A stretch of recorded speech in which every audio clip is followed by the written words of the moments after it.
Welcome back to my channel Arzu's কিচেনে সবাইকে স্বাগত জানাচ্ছি। আসসালামু আলাইকুম এভরিওয়ান, সবাই কেমন আছেন? আশা করি সবাই ভালো আছেন।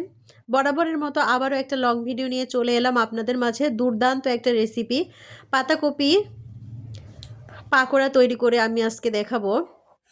খুবই সুস্বাদু এবং খুবই ক্রিস্পি স্পাইসি, দেখেই লোভনীয় মনে হচ্ছে। দেখুন ভিউয়ার্স কতটা সুন্দর। আসুন আমি কিভাবে তৈরি করলাম সেটাই আজকে ভিডিওর মাধ্যমে আপনাদের দেখিয়ে দেই। কথা না বাড়িয়ে শুরু করা যাক। এখানে আমি একটা পাতাকপি নিয়েছি, নিয়ে সুন্দর করে এটা কুচি কুচি করে কেটে নিব। আর এখানে 2 কাপ পরিমাণ ডাল নিয়েছি। ডালটা আমি সুন্দরভাবে পানিতে ভিজিয়ে রাখবো। দেখতেই পাচ্ছেন আসলে ডালটা একবারে কিন্তু পেস্ট করে দেব। বেসন দিয়ে করা যায়, কিন্তু বেসন দিয়ে করব না। আমি আজকে ঘরে থাকা যেগুলো উপকরণ আছে সেগুলো দিয়ে আমি পারফেক্টভাবে এই পাকোড়াটি তৈরি করে দেখাবো। আমি প্রথমেই এটা সুন্দর করে সাইজ করে কেটে নেব, একদম কুচি কুচি করে। পাতাকপিটি সুন্দরভাবে কুচি কুচি করে কেটে নিয়ে ফিরে আসছি ভিউয়ার্স। ভিডিওটি স্টার্ট করতে করতে একটা লাইক দিতে ভুলবেন না। সবাই একটা করে লাইক দিয়ে দিবেন। আপনার একটা লাইক আমার কাছে অনেক মূল্যবান এবং অনেক দূর পৌঁছে দেয় এবং সুন্দর সুন্দর ভিডিও নিয়ে আসার জন্য উৎসাহিত করে। এই তো কথা বলতে বলতে আমার এগুলো কাটা হয়ে গিয়েছে। এখন আমি হাফ চামচ পরিমাণ লবণ দিয়ে সুন্দরভাবে একেবারে মেখে নেব। মেখে মেখে সুন্দরভাবে এটা ঢাকনা দিয়ে ঢেকে রাখবো, কারণ এর ভেতরে অনেক পানি থাকে। আর পানি থাকার কারণে কিন্তু পাকোড়াটা মচমচে ক্রিস্পি হয় না। আর সেজন্যই আমি সুন্দর করে লবণ দিয়ে মেখে ঢাকনা দিয়ে ঢেকে রাখলাম। এরপরে দেখুন কতটা পানি বের হচ্ছে চিপলে। এটা চিপে চিপে সুন্দরভাবে পানিটা ছাড়িয়ে নিয়ে একটা বলের মধ্যে আমি রাখছি। এই পাকোড়াটা খেতে খুবই ভালো লাগে। যদি এই প্রসেসটা ফলো করে আপনি এভাবে তৈরি করতে পারেন তাহলে আশা করি অনেক ভালো লাগবে খেতে। দেখুন কতটা পানি বের হয়েছে। আর যদি এই পানি সহকারে রাখা হয় তাহলে কিন্তু ভেতরে একদম নরম নরম হয়ে যায়। পরবর্তীতে আপনি এটা সকাল পর্যন্ত রেখেও খেতে পারবেন, একদম মচমচেই থাকবে। আমি সম্পূর্ণটা চিপে নিয়ে ফিরে আসছি। দেখুন এই বলটাতে আমি পাতাকপিগুলো রাখলাম এবং দেখুন কতটা ঝরঝরে হয়েছে, কতটা সুন্দর হয়ে গিয়েছে। এখানে আমি পেস্ট করা ডাল দেব।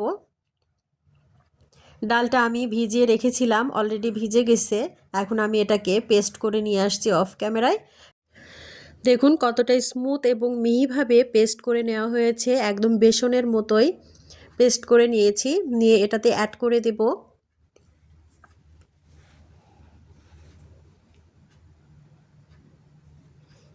সম্পূর্ণটাই আমি আস্তে আস্তে ঢেলে দিচ্ছি।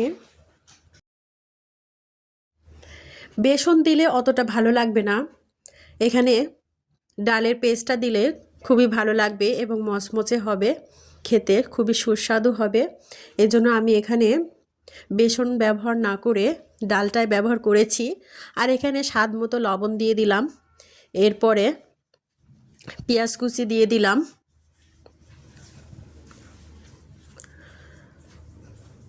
এরপরে মরিচ কুচি দিয়ে দেব।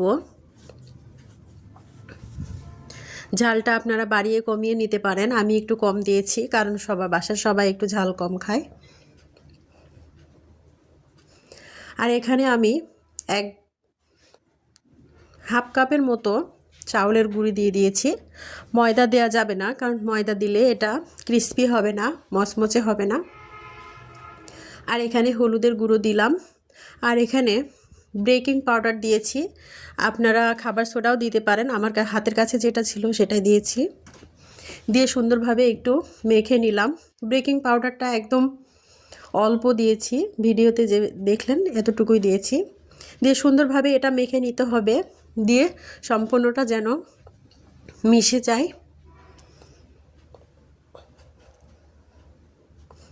বাসায় অল্প কিছু উপকরণ দিয়ে কিন্তু এভাবে পারফেক্টভাবে তৈরি করে নিতে পারেন মুখরোচক একটা খাবার। পাতাকপি কিন্তু কেউ খেতে চায় না, এভাবে যদি পাকোড়া করে তৈরি করে খাওয়া হয় তাহলে কিন্তু খুবই ভালো হয় এবং লোভনীয় হয় খেতে, সবাই কিন্তু পছন্দ করে। কিছুটা মেখে নিয়ে আমি রেস্টে রাখবো। তারপরে এখানে জিরের গুঁড়ো, তারপরে ধনিয়ার গুঁড়ো, এলাচের গুঁড়ো, সম্পূর্ণটা মশলা আমি হোমমেডভাবে বানিয়ে রাখি সেটাই দিয়েছি। আর এখানে হচ্ছে মহুরি, কালো জিরা, তারপরে জিরা আর হচ্ছে মেথির মিশ্রণে, এটা কিন্তু খেতে খুবই ভালো লাগে, দাঁতের ওপর পড়লে সেই স্বাদ লাগে খেতে, এজন্য আমি এটা অ্যাড করে দিলাম। দিয়ে সুন্দরভাবে এখন লাস্ট ফিনিশিংটা মেখে তারপরে আমি এটা শেপ দিয়ে দিব। আমি এখানে গোল শেপ দেব কি না ভাবতেছি, এজন্য একটু গোল করে নিয়েছি। তারপরে ভাবতেছি যে না, এভাবে দেব না, একটু চ্যাপ্টা করে দেব। আগে গোল আকৃতি করে নিয়েছি, তারপরে দেখুন এভাবে চ্যাপ্টা করে নিয়েছি। এভাবে দেখতে ভালো লাগছিল। সম্পূর্ণটা আমি এভাবে কড়াইয়ে দিয়ে দিব। এখানে চুলায় একটা প্যান বসিয়ে দিয়েছি, এখানে পর্যাপ্ত পরিমাণ তেল দিয়ে সুন্দর করে গরম করে নিয়েছি। গরম করে এখানে আস্তে আস্তে সম্পূর্ণটা আমি তৈরি করে দিয়ে দিব। দেখুন আমার চ্যানেলে যারা নতুন দর্শক সবাই আমার ভিডিওটি ওয়াচ করছেন, সবাইকে আন্তরিক ভালোবাসা। যারা নতুন আছেন সবাই একটু চ্যানেলটি সাবস্ক্রাইব করে পাশে থাকবেন বন্ধু হয়ে।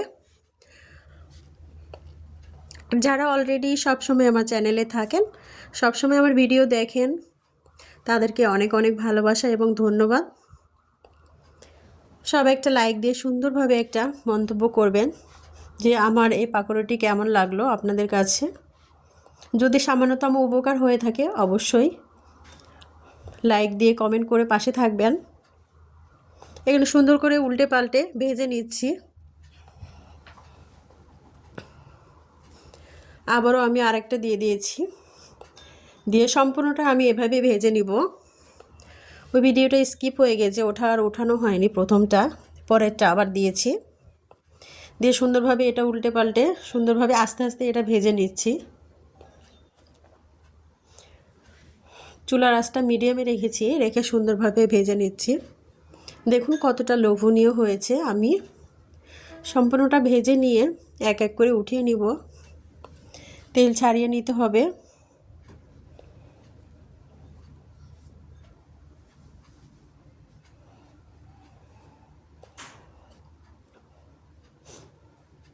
আমার যেগুলো হয়ে গিয়েছে আস্তে আস্তে আমি এগুলো উল্টে পাল্টে সুন্দরভাবে তুলে নিব প্লেটে। অবশ্যই বাসায় এভাবে ট্রাই করবেন।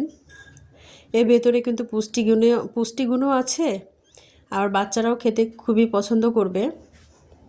বিকালের নাস্তায় কিন্তু এটা সবাইকে চমৎকারভাবে উপস্থাপন করতে পারেন সবাই।